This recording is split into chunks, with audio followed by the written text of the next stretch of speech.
ఎంత ఏమైనా తినాలని ఉంటే రాసుండాలి. అందులో చేపల పులుసు అంటే ఎవ్వరైనా సూపర్‌గా ఎంజాయ్ చేస్తారు. అందులో చిన్న చేపల పులుసు అంటే ఎవ్వరు వదిలిపెట్టరు. అందులో రాగి సంగటి వేసుకున్నారంటే ఆహో! సూపర్‌గా ఉంటుంది. అలా అలా వెళ్తూ ఉన్నారు. పల్లెటూరు అనంగానే ఏం గుర్తొస్తుంది? చెరువులు, వాగులు, వంకలు. చెరువు దగ్గరికి అలా వెళ్తుంటే మా మామగారు అలా ఇసురు వల వేసి ఇన్ని చేపలు పడ్డాయి.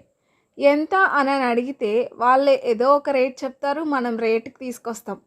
ఇవన్నీ ఎంతకొచ్చాయో కింద కామెంట్ చేసి గెస్ చేసి చెప్పండి. నేను నెక్స్ట్ వీడియోలో చెప్తాను. లాంగ్ వీడియో ఏసి.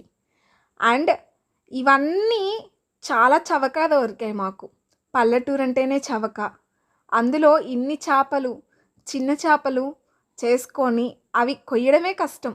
కానీ తినడానికి ఎంత కమ్మగా ఉంటుందో అమ్మ చేతి వంటలో. అండ్ రొయ్యలు, అందులో చెరువు రొయ్యలు ఏమీ పెట్టకుండా, మందులు వేయకుండా, మాపులు వేయకుండా పెరిగినవి. అందులో సరిగ్గా తూగాయి చేపలు, రొయ్యలైతే. రొయ్యలు అర కేజీ ఉన్నాయయ్యో! ఇవొచ్చి దబర్తో పాటు 800 ఉంది.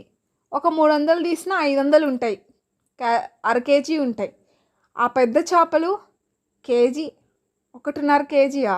మొత్తం చేపలు, రొయ్యలు అన్నీ కలిపి 1.5 కేజీ ఉన్నాయి. ఆ పెద్ద చేపలు నియర్లీ 800 గ్రామ్స్ ఉన్నాయి. సో ఇవన్నీ ఎంతకొచ్చాయో చెప్పండి. మేమైతే చాలా హ్యాపీగా ఉన్నాం. మా చేతులతో మేము కడుక్కున్నాం, నీట్‌గా ఉప్పు, కారాలు దట్టించాం, చింతపండు పులుసేసాం, యమ్మీ యమ్మీగా వండుకొని తిన్నాం.